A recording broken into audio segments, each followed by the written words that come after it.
В понедельник, 13 января в 9 часов вечера в полицию, скорую помощь и службу спасения поступил звонок от мужчины, сообщившим о том, что в кинотеатре «Синема Центр» заложено взрывное устройство. Администрации кинотеатра пришлось прервать киносеансы и эвакуировать всех посетителей и сотрудников из здания. Саперы ОМОН и специалисты-кинологи провели осмотр всех помещений. Взрывное устройство обнаружено не было. Тем не менее, личность звонившего была установлена, он был задержан и доставлен в первое отделение полиции.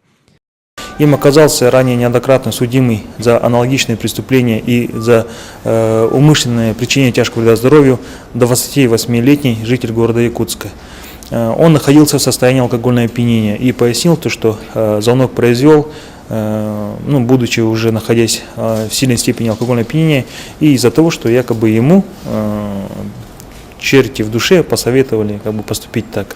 В МВД отмечают, что задержанный уже отбывает условное наказание сроком 1,5 года за ложные звонки о взрывных устройствах, совершенные в 2012 и 2013 году. Теперь шутнику грозит реальный тюремный срок по статье 207 о заведомо ложном сообщении об акте терроризма.